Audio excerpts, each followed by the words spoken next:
ఇదే పిఠాపురంకి వచ్చి నేను సనాతన ధర్మాన్ని చాలా బలంగా పాటించే వ్యక్తిని, చాలా బలంగా పాటిస్తాను. అలాగే అన్ని మతాల్ని సమానంగా గౌరవించాను. అదే మన పిఠాపురంలో బంగారు పాపం దర్గా దగ్గరికి వెళ్ళాను. అక్కడ లోపలికి వెళ్తే ఎంత బలమైన నాకు ఒకసారి శక్తి అనిపించిందంటే లోపల మొత్తం ఆలోచనలు ఆగిపోయినాయి. చూడటానికి కరెక్ట్గా ఇంతే ఉంది, ఒక 3 అడుగులు కూడా లేదు, రెండు అడుగులే ఉంది ఆ దర్గాకి దానికి లోపలికి ఎత్తే స్థలం. ఎంత శక్తివంతంగా అనిపించిందో నాకు. అలాగే నేను మన ఉప్పాడ యాత్ర మనకి మీటింగ్కి వెళ్తా ఉంటే ఒక తల్లి ఒక బైబుల్లోని ఒక సూక్తి మన ఒక పేజ్ చదువుతా ఉంటే, ప్రార్థన చదువుతా ఉంటే నేను కదిలిపోయాను. ఆ తల్లి పాదాలకి నమస్కారం పెట్టాను. అలాగా ఒక మతం కాదు, ఒక కులం కాదు, అందరూ కలిసి ఎంత ఘనమైన విజయాన్ని నాకు ఇచ్చినందుకు అలాంటి నాకంటే వయసులో పెద్దలందరికీ కూడా, నాకంటే వయసులో ఉన్న పెద్దలందరికీ కూడా నా పాదాభివందనాలు. అంత గొప్పగా దీవించారు. ఈరోజు మీరు అందించిన ఈ విజయం నాకు దేశ చరిత్రనే తిప్పగలిగే అంత శక్తినిచ్చింది నాకు. అర్థం కాదు చంద్రబాబు గారిని ఎందుకు వెనకేసుకొస్తాం అంటే ఒకరి అనుభవాన్ని మనం ఎలా వాడుకోవాలి. వారి అనుభవం కూర్చోబెట్టి ఈరోజు నిలబడితే ఫస్ట్కి 1వ తారీఖు ఈ రోజున మనం ఇంత దాదాపు 100కి 100% ఈరోజు ఇవ్వగలిగాం. రేపు 1-2 రేపు మిగిలితే 1-2% మిగిలితే రేపు పొద్దున ఇచ్చేస్తాం. ఇది రావాలంటే చాలా అనుభవం ఉన్న వ్యక్తి కావాలి. నేను ఈ రోజున మనం నిలబడింది 21 ఎంపీలు గెలిచారు ఆయన మనకి ఉమ్మడి మన కూటమిలో. అదే 21 మంది ఎంపీలు బలం పార్లమెంటులో ఒకసారి చాలా దద్దరిల్లిపోయింది. ఆ బలం మీరు ఊహించండి. ఎన్డీఏ కూటమికి ఆంధ్రప్రదేశ్ వెన్నుదన్న అయిపోయింది. అంటే అంత గొప్ప విజయం అందించింది మన ఆంధ్ర రాష్ట్రం. అది మీ దీవెన, మీ చలువ, మీ ఆశీస్సులు. అంటే నాకు ఇంత మాత్రం మీరు పిఠాపురం నిలబడితే అది మొత్తం దేశానికి కూడా బలం అయిపోయింది. అంటే నాకు అంత బలం ఇచ్చింది పిఠాపురం. వినాలి మాట. ఏది సభ వినండి ఒక నిమిషం. ఏది సభ, ఏది అభినందన సభ, అది మాట్లాడకపోతే ఎట్లా, అది వినిపించకపోతే ఎట్లా? ఏదైనా కానీ ఎవరైనా కానీ ఏ పార్టీ అని కాదు దేనికి ఆవేశాలు, దేనికి కృతజ్ఞతలు. వినండి బాబు ఒక నిమిషం. బాబా ఆగండి.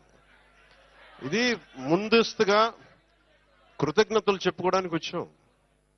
సమస్య ఏమైపోయిందంటే పవన్ కళ్యాణ్ అనగానే అందరికీ అలుసు చులకన అయిపోయింది.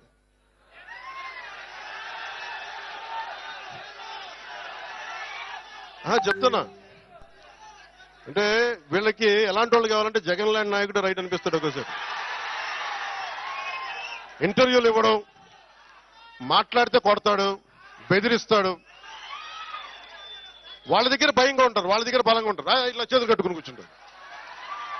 మనం ప్రేమగా ఉంటాం కదా, గుండె విప్పి మాట్లాడతాం కదా, అందుకని చులకన. అందుకని దయచేసి అందరూ కూడా, నేను చాలా గట్టి అని గుర్తుపెట్టుకోండి. భయాలు లేవు నాకు.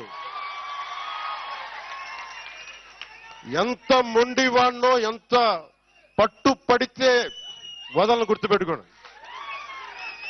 అందుకని నాతో మాట్లాడేటప్పుడు చాలా పద్ధతిగా మాట్లాడాను. గుండెల్లో పెట్టుకొని మర్యాద ఇస్తాను. గుండెల్లో పెట్టుకొని నియమాలు పాటిస్తాం, ప్రోటోకాల్స్ పాటిస్తాం. కానీ అలుసుగా తీసుకుంటే మటుకు నేను అంత తేలిగ్గా తీసుకోను. ఎందుకంటే నేను ఒక వ్యవస్థని నడపాల్సిన వాడిని. కొన్నిసార్లు నేను గట్టిగా ఉండక తప్పదు. నాకు ఇష్టం ఉందా లేదా అని కాదు, గట్టిగా ఉండక తప్పదు. నేను మీకు మాట ఇచ్చాను, లా అండ్ ఆర్డర్ చాలా చాలా బలంగా ఉంటుందని చెప్పాను. ఆయన చెప్పిన బాధ నాకు అర్థమవుతా ఉంది. అట్రాసిటీ కేసుల గురించి ఏమంటారని. అది ఖచ్చితంగా అది ఉమ్మడి మనకి తెలుగుదేశం నాయకులు ఇచ్చిన ప్రణాళిక. అది కూటమి తీసుకుంది, ఖచ్చితంగా చేస్తాం అది. కానీ ఇది ఆ సందర్భం కాదు. ఇది జనవాణి కార్యక్రమం కాదు, ఇది మాట్లాడటానికి. ఇది ఆత్మీయ సభ. ఇది ఆత్మీయ సభని ఆత్మీయ సభగానే మాట్లాడుకుందాం. మీకు ఎందుకు ఇక్కడికి ఆసీనులయ్యానంటే, మీ అందరూ ఇక్కడ ఆసీనులైనందుకు గుండెల లోతుల నుంచి మీకు చెప్తున్నాను. మీరే కనుక లేకపోతే పిఠాపురం ప్రజలు, పిఠాపురం జనసేన నాయకులు, పిఠాపురం ప్రజలు, మనకి కూటమి నాయకులు బలంగా కనుక నిలబడకుండా ఒక్క ఏకపక్షాన మనం బలంగా పోరాటం చేయకుండా ఉండుంటే ఈరోజు రాష్ట్రం రిజల్ట్స్ ఫలితాలు వేరేలాగా ఉండే. మీరు ఇచ్చారు బలం. నేను ఒకటే అనుకున్నా, గెలిస్తే నన్ను పిఠాపురం గెలిపించాలి. లేదు అంటే నేను ఒకటే అనుకున్నా, పాలిటిక్స్ నుంచి వెళ్ళడానికి కాదు, నేను మటుకు కూర్చోబెట్టి ఆల్మోస్ట్ ఒక బలమైన, ఇంకా ఎప్పుడు పోటీ చేస్తాను లేదు నాకు తెలియదు, ఆ స్థాయికి వచ్చేసాను. నేనేంటంటే పోటీ చేయడానికి, పదవులు అనిపించడానికి నేనేమనుకున్నానంటే, నా దేశం నాకు దేశభక్తినిచ్చింది, నా సమాజం నాకు బాధ్యతనిచ్చింది, నేను దీనికోసం పని చేస్తా.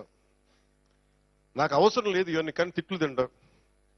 ఎందుకంటే నా దేశం మీద నాకు అంత పిచ్చి. నాకు నా బాధ్యత. మన సభలో మీరు చూశారు, అసెంబ్లీలో ఏం మాట్లాడాను నేను నా పార్టీ గురించి మాట్లాడాల. ఏ నేల అయితే, ఎవరి బలిదానం మీదైతే ఆంధ్ర రాష్ట్రం ఏర్పడిందో పొట్టి శ్రీరాములు గారికి ఆయన గుర్తు తెచ్చుకునే మాట్లాడాను.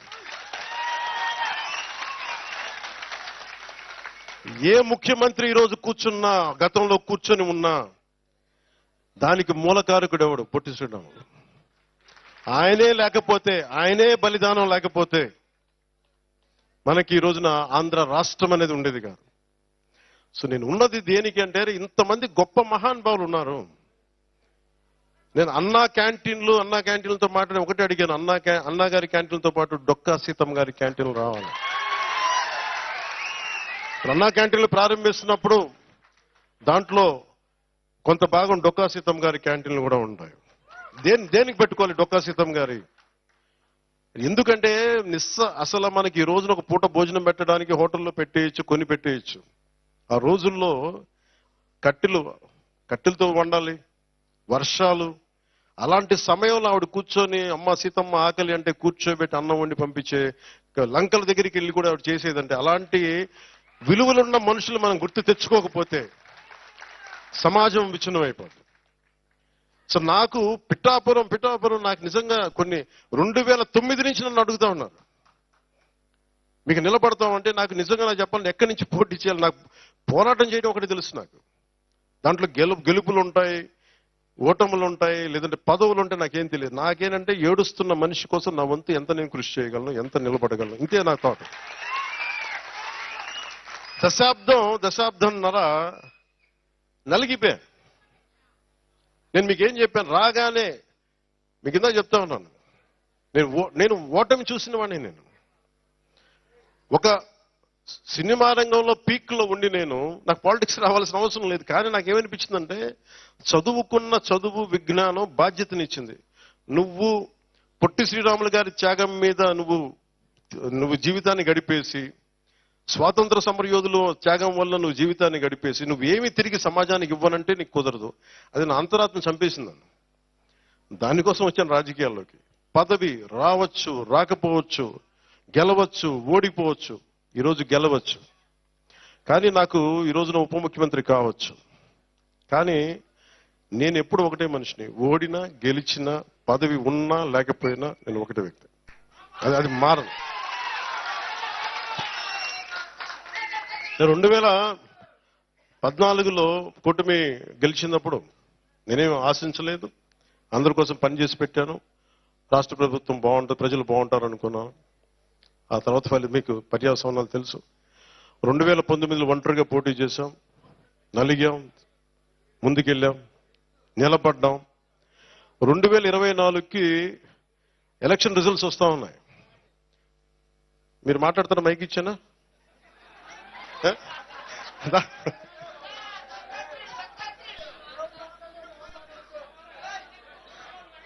కొంచెం మీరు రైట్ సైడ్ దయచేసి కొంచెం మీరు మౌనం పాటించండి.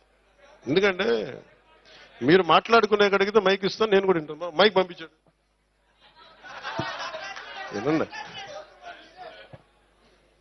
నువ్వు కోపడు, నువ్వు శాంతించి చెప్తాను నా మాట. ఎంతసేపు గొడవలు పడతాం, ఎంతసేపు తిట్టుకుంటాం, ఎంతసేపు కొట్లాడుకుంటాం. అరే ప్రేమగా ఉండదు కొంతసేపు. 2024లో మన ఎన్నికలప్పుడు నేను ఆలోచిస్తున్నాను, రిజల్ట్స్ చూడాలా వద్దా, నాకు పిఠాపురం నన్ను గెలిపిస్తా లేదా, ఓకే ఏం లేదు నేను అనుకుంటున్నా. ఓడిపోయినప్పుడు నేను ఆ రోజు కూడా టీవీలు చూడలే, నేను ఒకటే పెట్టుకున్నా. నిజంగా ఇరిటేట్ చేస్తాను ఇక్కడ, ప్లీజ్ మీరు దయచేసి మీరే please I request you, I request you either you stay are leave. మీరే తప్పది మాట్లాడద్దు. ఎవరో తెలియదు నాకు, అక్కడ బయటికి వెళ్ళిపోండి ప్లీజ్. తప్పది. ఎవరు అక్కడ కింద పంపించేయండి బయటికి please, send them out. Okay వదిలేండి. నేను ఉన్నాను కదా, నేను సాగండి.